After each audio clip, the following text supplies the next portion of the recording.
efforts in markets, in emerging markets, where there's a lot of opportunity to grow very rapidly. And that includes the latest deal that they are close to complete in South Korea with the acquisition of UWA, which took some time to get together because of some regulatory issues and reviews, but it seems set to close in the first half of this year. So, Diana, I think of just, being the American that I am, I think of this as kind of the Uber Eats or the DoorDash of Europe. Give us a sense of where they operate, where are they big, and what's the competitive landscape on where they operate?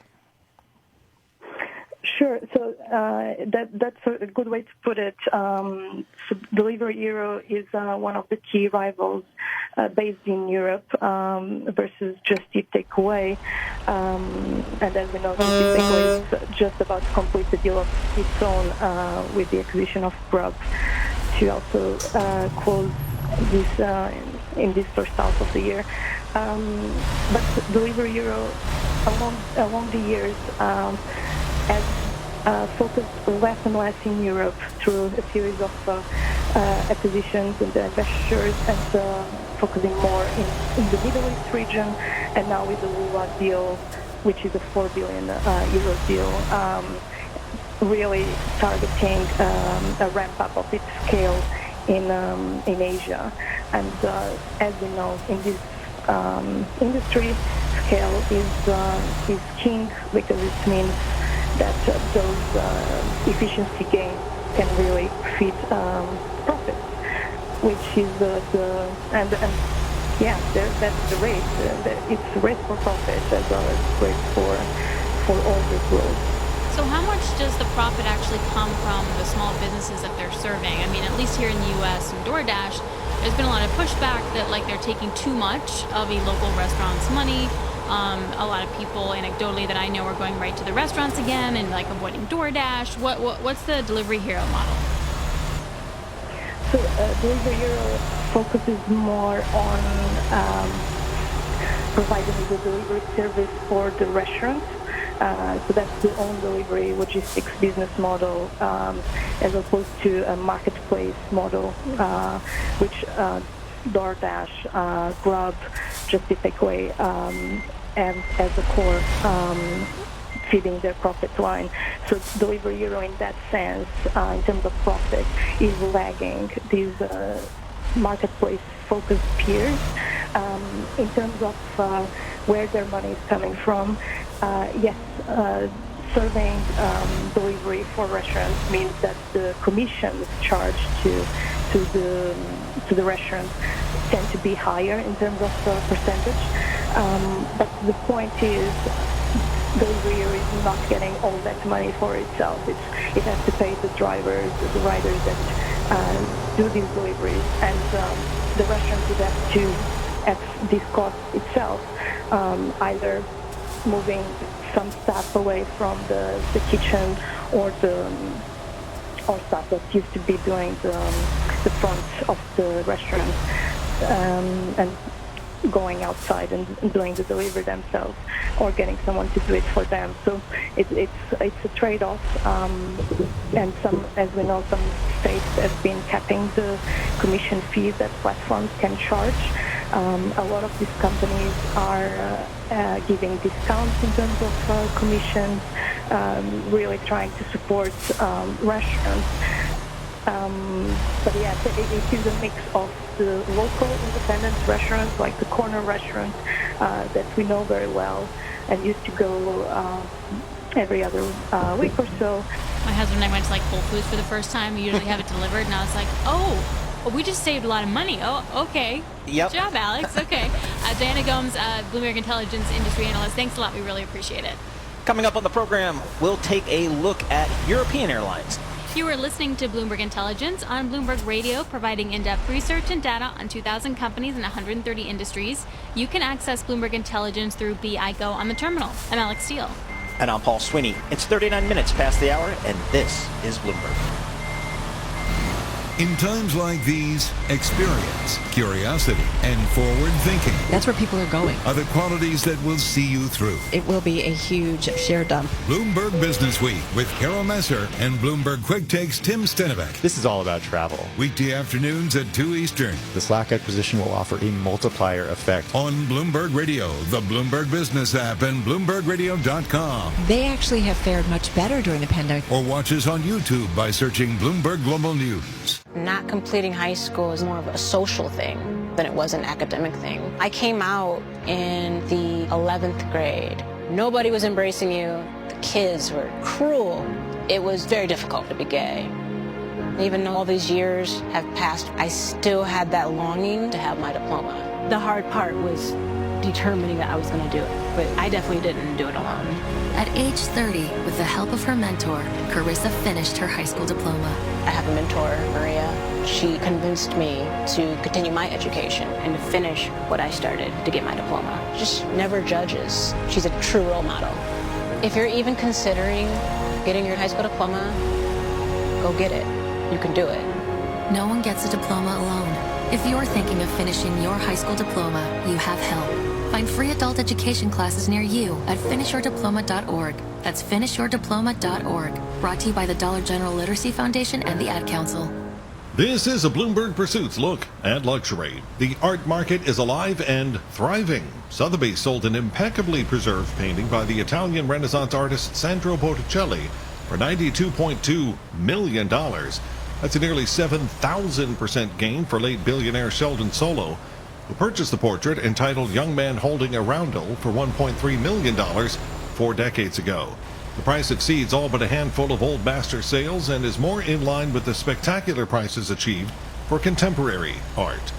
Like a 100-meter sprinter, it's full speed ahead for the 2020, or shall we say 2021, Tokyo Olympics. The IOC is increasingly confident in the anti-COVID steps being applied to sporting events worldwide, according to President Thomas Bach.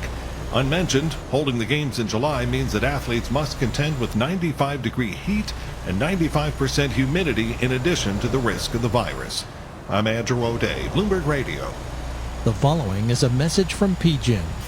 Welcome to OutSea in 60, Perspectives from PGIM Thought Leaders. Here's Lisa Davis, Impact Investing Portfolio Manager at PGIM Real Estate. I think we used to believe in ESG circles that climate change was the great systemic risk to financial markets that we needed to find a way to account for.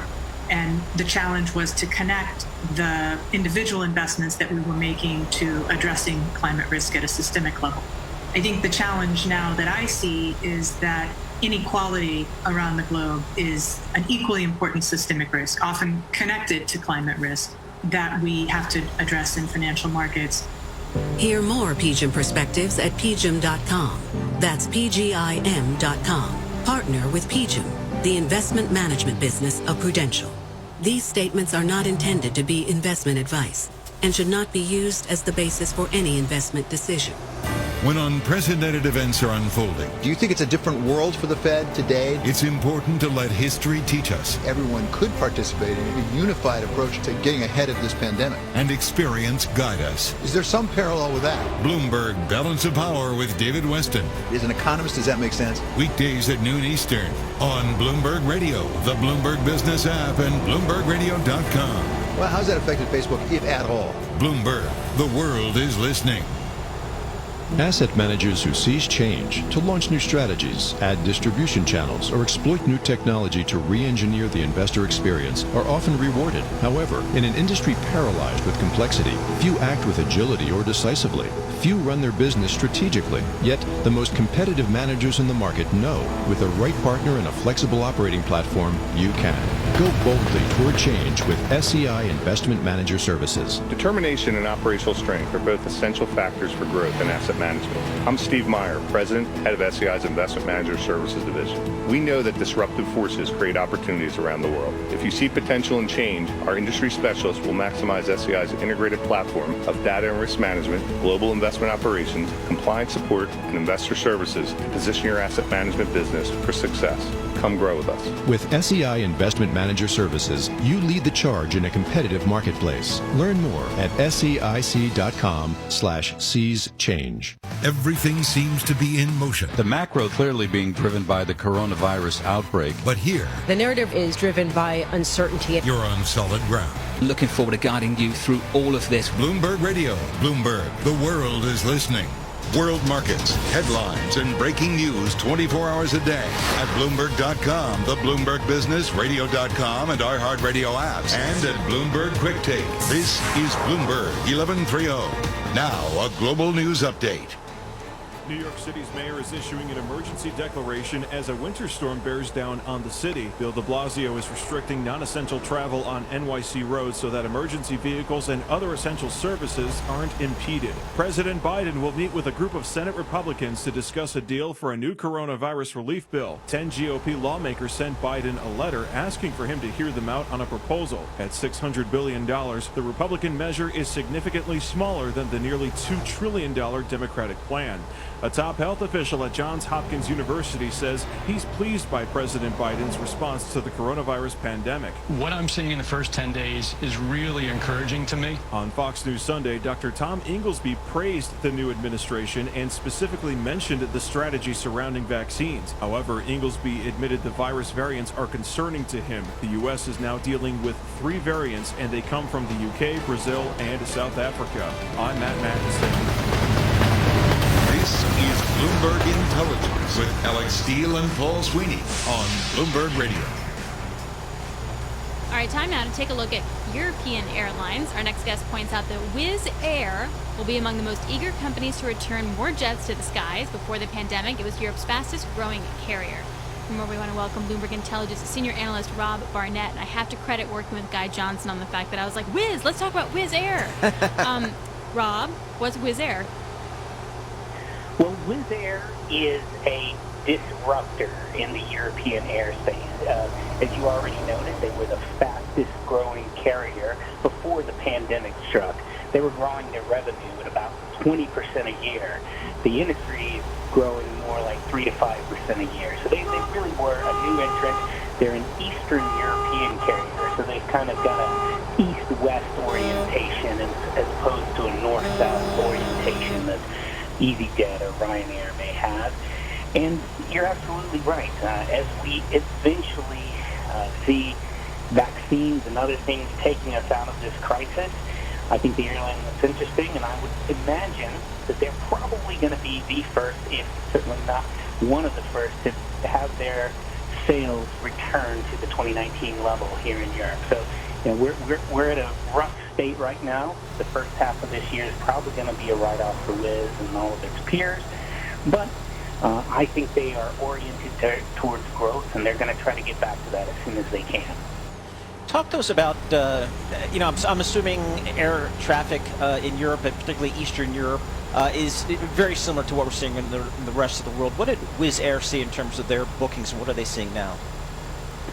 Yeah, so right now, the airline is operating only 10 to 20% of its fleet. So, you know, we are still very much in crisis mode.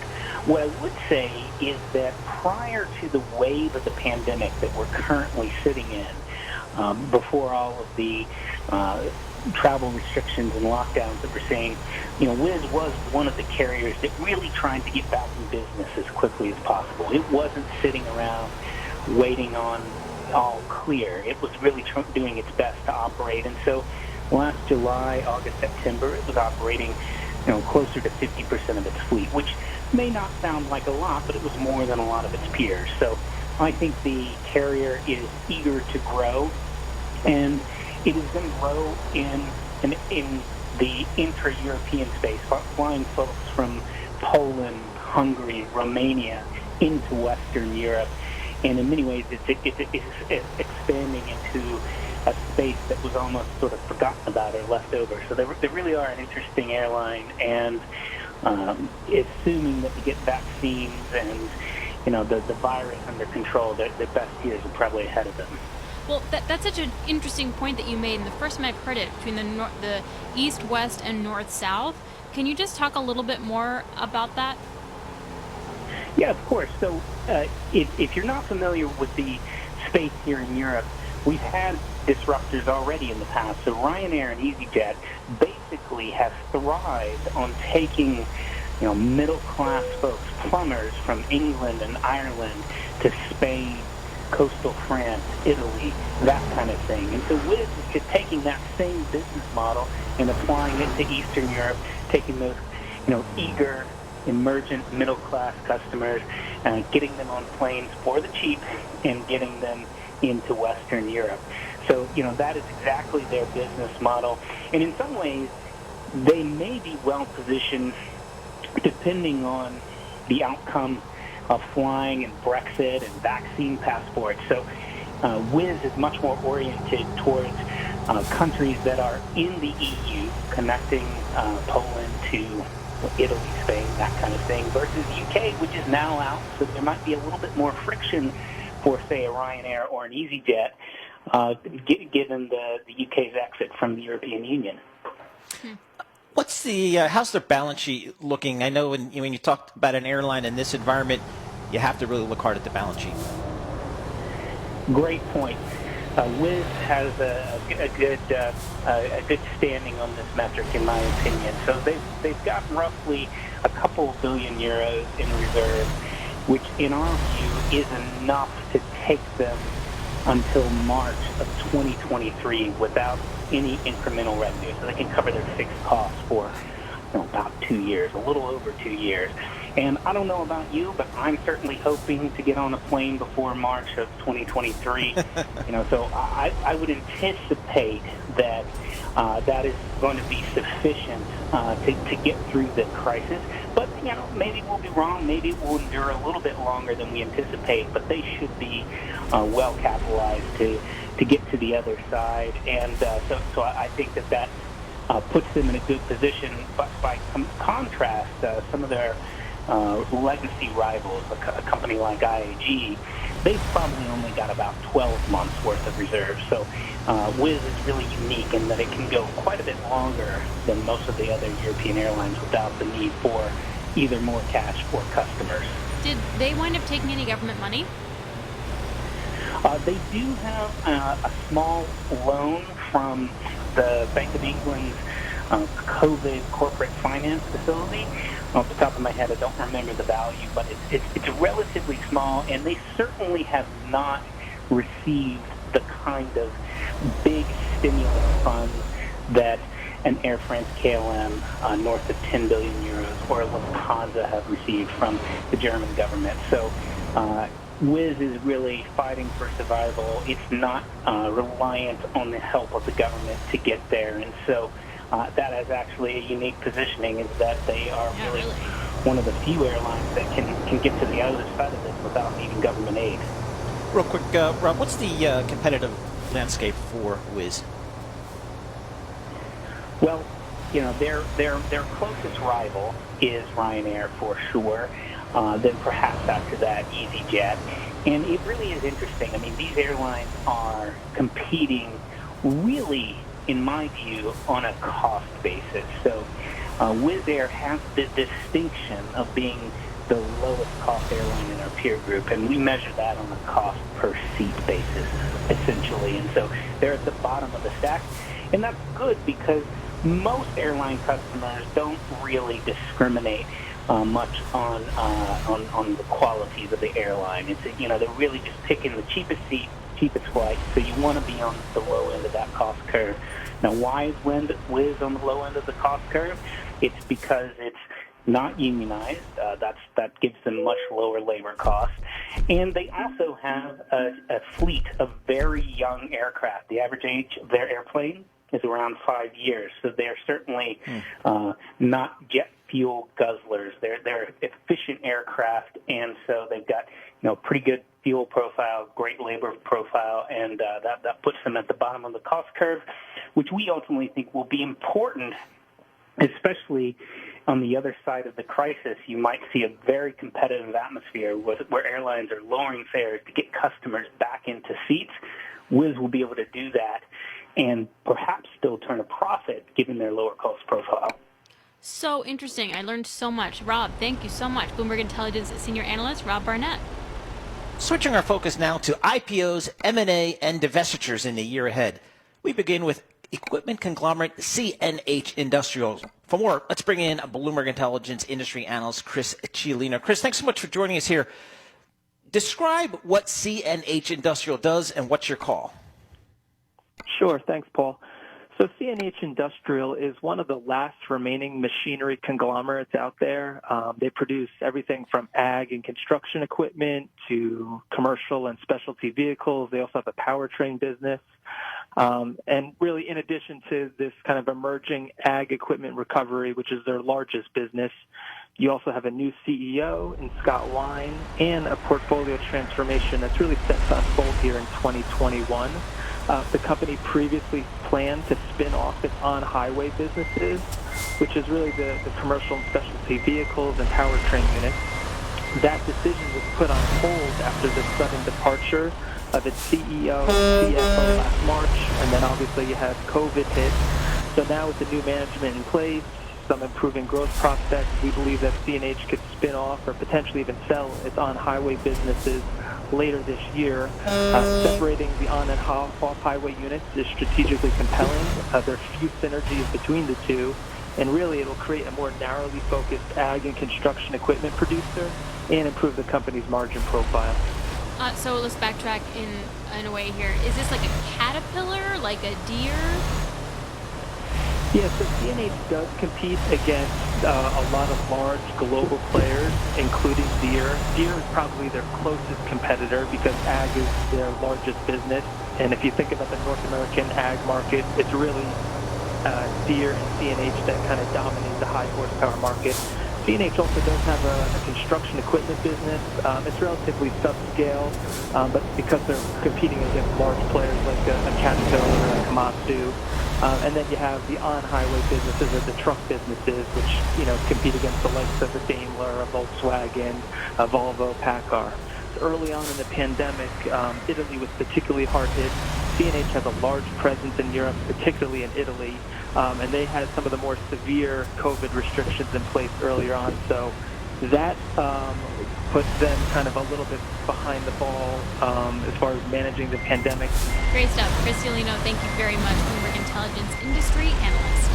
That's this week's edition of Bloomberg Intelligence on Bloomberg Radio, providing in-depth research and data on 2,000 companies and 130 industries. And remember, you can access Bloomberg Intelligence through BI Go on the terminal. I'm Alex Steele. And I'm Paul Sweeney. It's 57 minutes past the hour, and this is Bloomberg.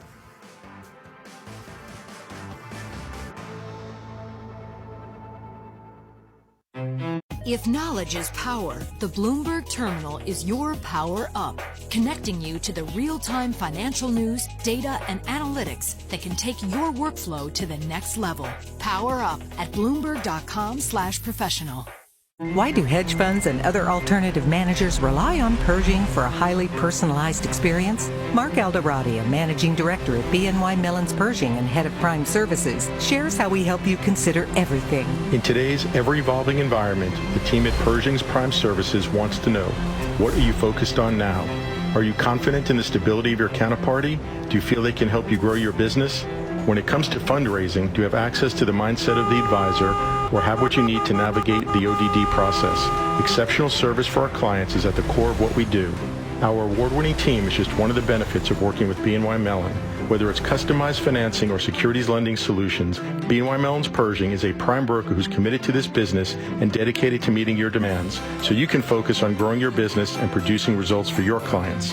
To learn more about the unique and industry-leading solutions for hedge funds and other alternative managers, visit Pershing.com. Pershing LLC, member FINRA, NYSE, SIPC. The effects of the 2020 election. You can see them and feel them already, but you're going to need actual information. I've asked every single guest we've had. Tom Keene. Backward looking into the 19th century, is that where you're heading? Jonathan Farrell. What gives you that confidence? And Lisa Abramowitz. What does that mean as an investor? More cash now, looking for an entry point? Bloomberg Surveillance. Weekday mornings at 7 Eastern on Bloomberg Radio, the Bloomberg Business app, and BloombergRadio.com. And now watch us on Bloomberg Television.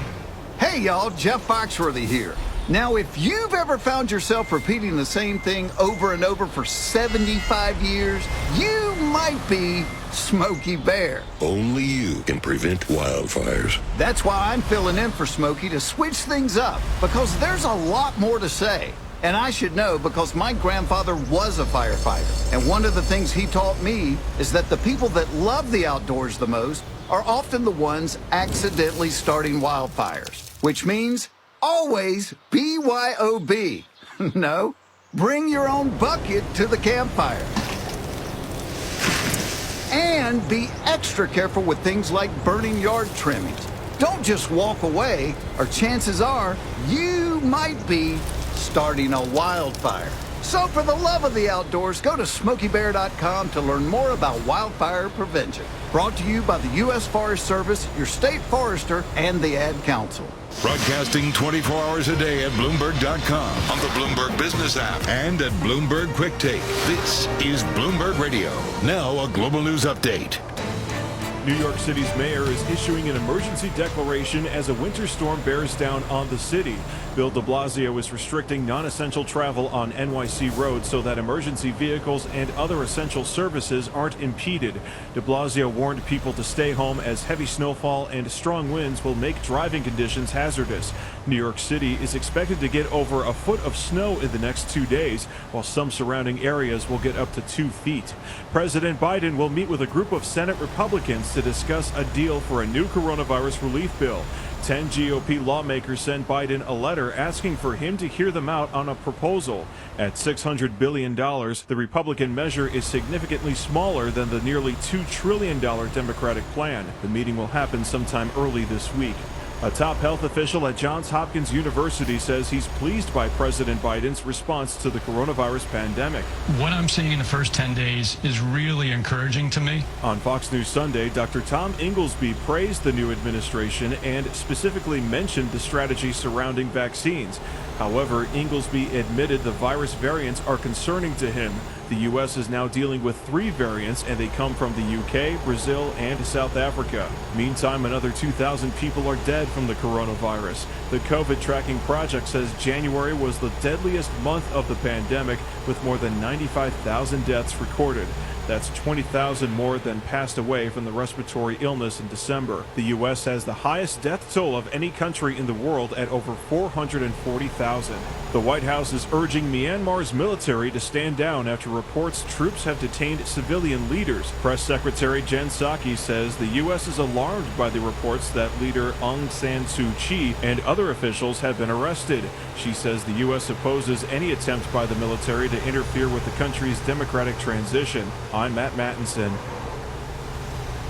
The mayor of Miami says efforts to fight the coronavirus in his city are being hampered by the inability to implement mitigation measures. I had implemented a mask in public order back when we were allowed to do that during the summer, and that drove down cases by 90%. Now we're not allowed to implement a mask in public order. On CBS's Face the Nation, Francis Suarez says he's reached out to Governor Ron DeSantis multiple times, but the governor hasn't responded. However, Suarez praised the people in his city for masking up regardless. A slew of Boston businesses are reopening Monday after being closed to help slow the spread of coronavirus. Gyms, movie theaters, and museums are among the businesses in the phase of the city's reopening plan. For now, the businesses will operate at 25% capacity. City gatherings are still limited to 10 people indoors and 25 people outdoors. The singer with the biggest song of 2020 in the UK is making sure we're entertained during halftime at the Super Bowl. Lisa Taylor reports. And pop star The Weeknd is spending $7 million out of his own pocket on his Super Bowl halftime show. The Blinding Lights singer says he wanted to focus on dialing in on the fans at home to give them a cinematic experience. He didn't give further details. Kickoff for Super Bowl 55 is at 6:30 p.m. Eastern on February 7th, with the halftime show expected to begin around 8 p.m. Eastern. I'm Lisa Taylor. A Minnesota woman is searching for her missing wedding dress 14 years after getting married. Wendy Taylor sent her wedding dress off to have it preserved in 2006, but never opened the box when it came in. She decided to show her 12-year-old daughter the dress recently, only to discover she received the wrong gown. Taylor is working with a restoration company to find out who might have received her dress by mistake. And a new serial killer thriller starring Denzel Washington is North America's top movie. The Little Things earned nearly $5 million. I'm Matt Mattinson. And I'm Annabelle Drulers in Hong Kong. Here are this hour's top business stories and the markets. Robinhood has reduced the number of companies on its platform with trading restrictions. 8 stocks will have maximum holding limits instead of 50. GameStop and AMC are still on the list. The Reddit-style enthusiasm for stocks is showing up in commodities. Silver is trading around 6% higher in Asia. Comments on the metal started appearing on the Reddit forum Wall Street Bets last week. Retail sites were overwhelmed with demand for bars and coins at the weekend. The military in Myanmar is said to have taken control of the country. AP reports the army intends to rule for 1 year. De facto leader Aung San Suu Kyi was arrested early this morning. Other top leaders from her ruling National League for Democracy, or NLD party, were also detained. The military disputes the NLD's landslide win in elections last month. The US and Australia have condemned the reports of a coup. Their governments are calling for the Burmese army to respect the election outcome. The UK also says it's following the situation carefully. Manufacturing activity in China expanded at the slowest pace in 7 months in January. The private reading dropped to 51.5. It was 53 in December. Falling export orders and rising costs weighed on sentiment. Meanwhile, manufacturing activity across Asia held up last month. The IHS Markit PMI survey for Taiwan rose to 60.2, up from 59.4 a month prior. South Korea's climbed to 53.2 from 52.9. There were also gains for Indonesia and the Philippines. Looking at markets, and Korea is leading gains higher in the region, up more than 2%. The Hang Seng is also up 1.8%. Turning to currencies, we're seeing some weakness in the Chinese yuan, down 0.5% against the greenback. Brent crude and WTI just gaining fractionally. Global news 24 hours a day on air and on Bloomberg Quick Take, powered by more than 2,700 journalists and analysts in more than 120 countries. In Hong Kong, I'm Annabelle Drewlers. This is Bloomberg. This is Bloomberg Wall Street Week. What's the state of corporate governance? The deficit is a real issue. The U.S. economy continues to send mixed signals. The financial stories that shape our world. Fed action to calm concerns over dollar liquidity. Some encouraging China data. The 500 wealthiest people in the world. Through the eyes of the most influential voices. Larry Summers, the former Treasury Secretary. Starbucks CEO Kevin Johnson. SEC Chairman Jay Clayton. Bloomberg Wall Street Week with David Weston from Bloomberg Radio. Populism hits the financial markets. Is it a fluke, or does it point to something deeper? This is Bloomberg Wall Street Week. I'm David Weston. A video game store is at the heart of a titanic struggle between short sellers and retail investors. Until recently, GameStop was a company whose time seemed to have passed, with serious gamers turning to the internet, not the mall, to get their games. But then social media got involved, starting a meteoric rise in GameStop stock after Reddit's Wall Street Bets forum started pumping the stock to its 3 million users. The army of social media-empowered day traders catapulted the former small caps market value beyond those of even members of the S&P 500. Here's Bob Prince, the co-CIO of Bridgewater Associates. It just reflects the liquidity that exists and the new players in the markets. You know, historically, it's indicative of a bubble type environment, but, you know, it can go for a long time. The amateur day traders were targeting short positions held by Gabe Plotkin's Melvin Capital and Andrew Left's Citron Research. Hedge fund titans Ken Griffin and Steve Cohen injected a total of $2.75 billion into Melvin Capital amid the short squeeze distress. Here's the founder of S3 Partners, Bob Sloan. What's happening is that the retail right now is stronger, but the short bets come back and fill in. So it's just a battle that's going to continue. Within a matter of days, the Reddit army had pushed the rally so high that Melvin Capital and Citron threw in the towel on their short positions. I'm just fine. Citron Capital is just fine. Covered the majority of the short in the 90s, at a loss 100%, have a small imaginable position, and I'll let it go. That's Citron Research founder Andrew Left. The Reddit army of day traders also boosted other has-beens, including BlackBerry, Retailer Express, and AMC, which is fighting to stave off bankruptcy. Hedge funds are now on the hunt for other companies that could end up on the Reddit mob's radar. Here's Dennis Gartman. But this has wider implications for the near term. I think that I think you're going to see a number of hedge funds declare bankruptcy in the next several days. Online brokerages reported service disruptions caused by the retail trading frenzy, and a number of them, including Robinhood, took the rare step of limiting some transactions on shares of GameStop, AMC, and others. You're witnessing the French Revolution of finance, where the proletariat is rising up to change the order structure in finance, and they're able to do that because they have costless data, they have costless trading. That's Skybridge Capital founder Anthony Scaramucci. There's been a surge in overall retail trading activity as people stuck at home tried their hands at trading. According to Bloomberg Intelligence, individual investors accounted for almost 20% of the trading volume in 2020. Here's Eileen Burbridge, partner at Passion Capital Investments. The fact that retail investors are going to be able to communicate with one another, that they can actually consolidate their buying power in such a way and provide research data points for these larger institutional investors is something I don't think the regulators would have anticipated even 3 years ago. So what caused the perfect storm that some call GameStop? We asked Peter Atwater, president of Financial Insights, and he said it was something that had been in the works for some time. So what we've seen over the past couple of years have been these flash mobs with money, as I call them, where investors, particularly using social media, get together and aim at a single company. You saw this with Tilray, Beyond Meat, just one after the other. And what we've started to see is they move from moving shares to buying options to now buying options and things that are most shorted.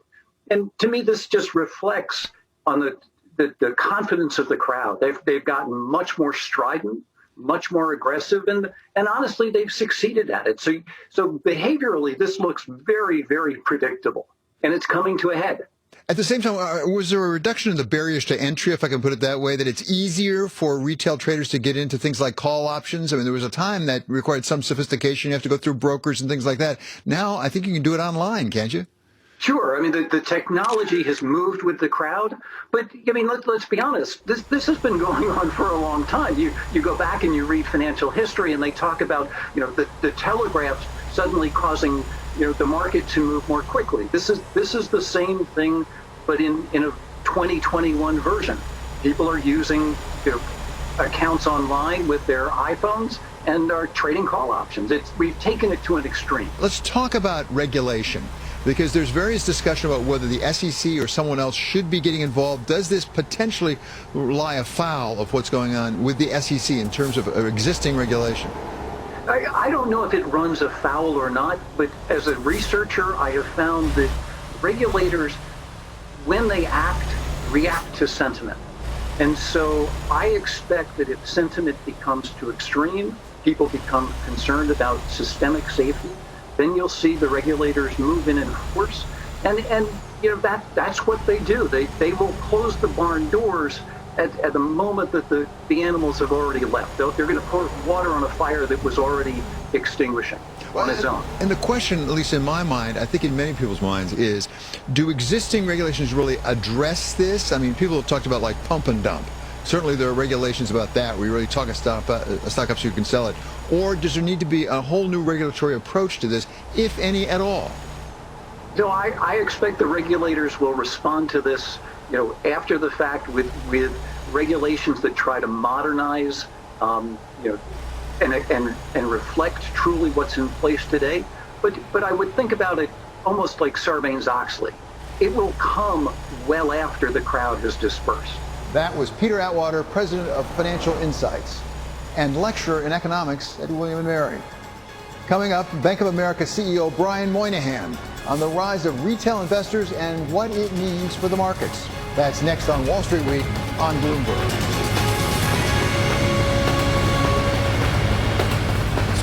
If knowledge is power, the Bloomberg Terminal is your power up, connecting you to the real-time financial news, data, and analytics that can take your workflow to the next level.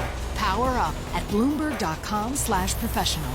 Startups and research universities like New Jersey Institute of Technology are fueling the innovation economy.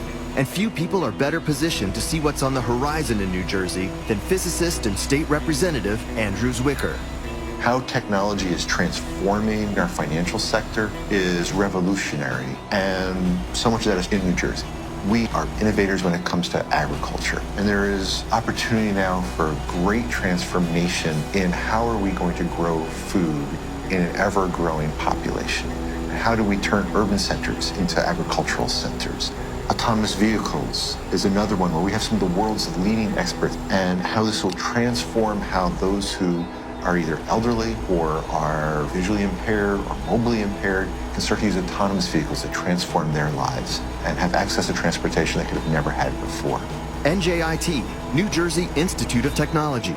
Learn more at njit.edu/research. This is a Bloomberg Money Minute. For decades, many have worried that technology was a threat to jobs. But as employers have adapted to the pandemic, a new reality has set in. Technology has been the safeguard of millions of jobs as more employees have gone remote and work from home. This is going to continue basically in every industry. Gianfranco Casati with global consultancy Accenture. We can say some industries like health, an example, will be particularly impacted. Casati tells Bloomberg that as he speaks with CEOs worldwide, he's found that companies are investing heavily in technology with the ultimate goal of keeping remote work at least an option.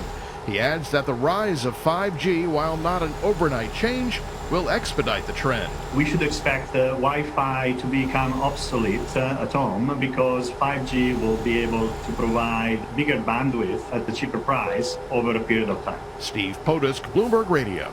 Asset managers who seize change to launch new strategies, add distribution channels, or exploit new technology to re-engineer the investor experience are often rewarded. However, in an industry paralyzed with complexity, few act with agility or decisively. Few run their businesses strategically. Yet the most competitive managers in the market know with the right partner and a flexible operating system, you can. Go boldly toward change with SEI Investment Manager Services. Determination and operational strength are both essential factors for growth in asset management. I'm Steve Meyer, President, Head of SEI's Investment Manager Services Division. We know that disruptive forces create opportunities around the world. If you see potential in change, our industry specialists will maximize SEI's integrated platform of data and risk management, global investment operations, compliance support, and investor services to position your asset management business for success.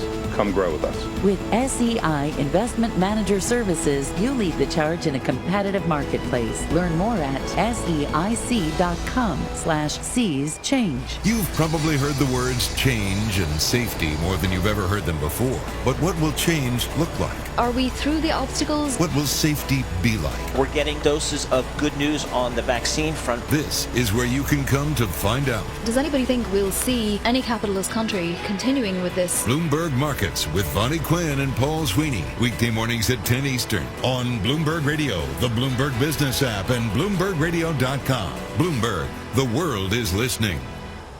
There are everyday actions to help prevent the spread of respiratory diseases. Wash your hands. Avoid close contact with people who are sick. Avoid touching your eyes, nose, and mouth. Stay home when you are sick. Cover your cough or sneeze. Clean and disinfect frequently touched objects with household cleaning spray. For more information, visit cdc.gov/COVID-19. This message brought to you by the National Association of Broadcasters and this station. This is Bloomberg Wall Street Week with David Weston from Bloomberg Radio. Brian Moynihan, during his time as chairman and CEO of Bank of America, has emphasized the strategy of responsible growth. What went on with GameStop this week seems like just the opposite of that. As some would say, was the earlier parabolic increase in Bitcoin. But Brian says that it's not a problem with the democratization of finance. The forces are larger than that. Oh, it's already been pretty democratized. Everybody talked about free trading.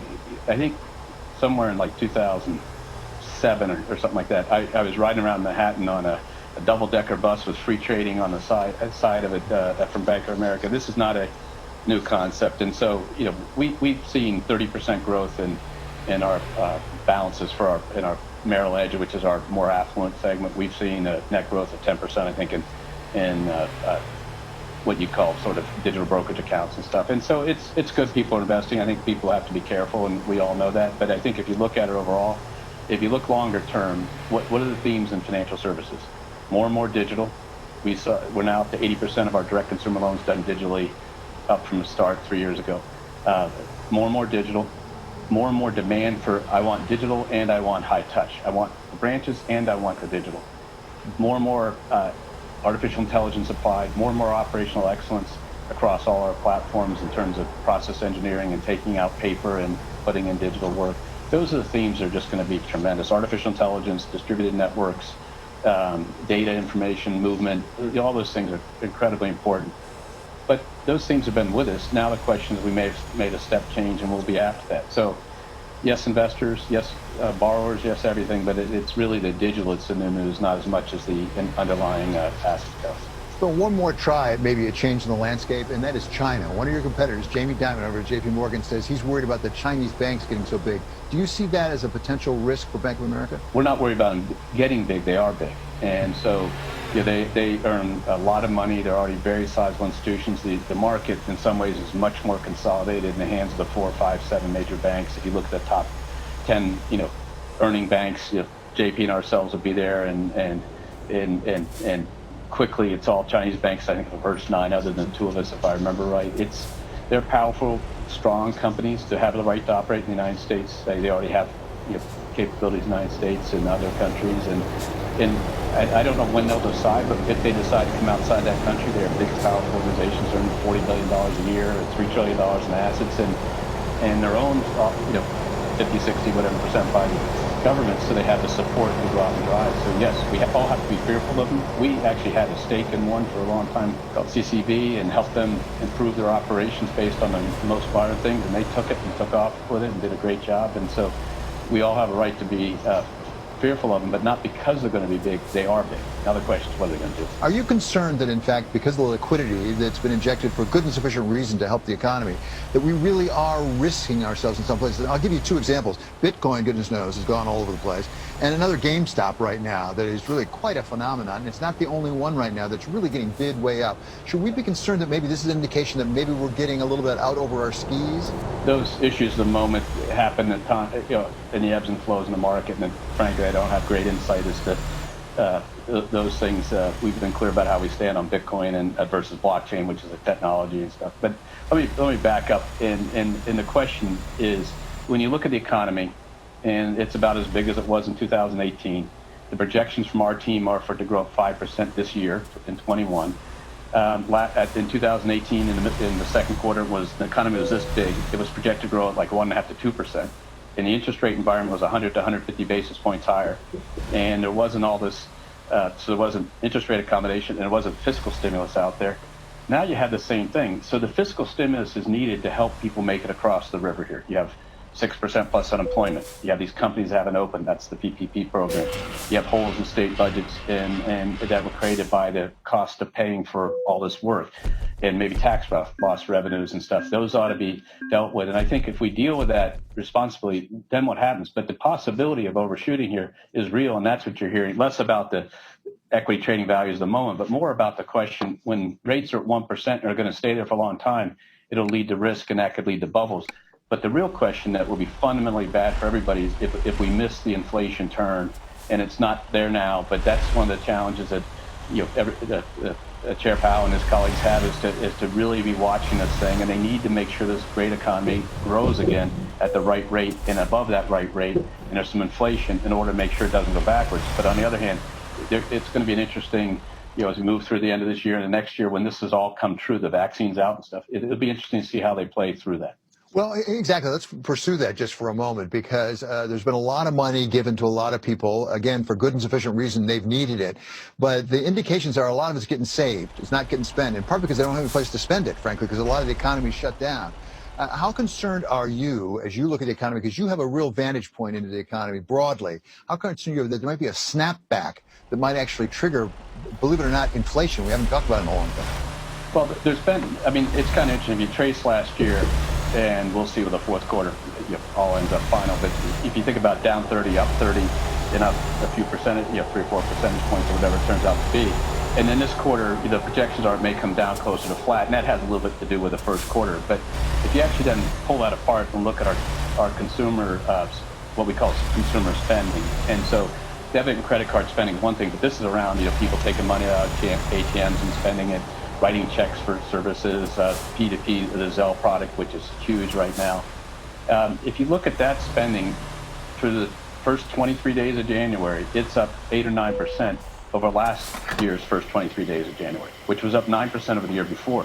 So it is bigger in dollar amount. It is growing faster than it grew from 18 to 19, and as fast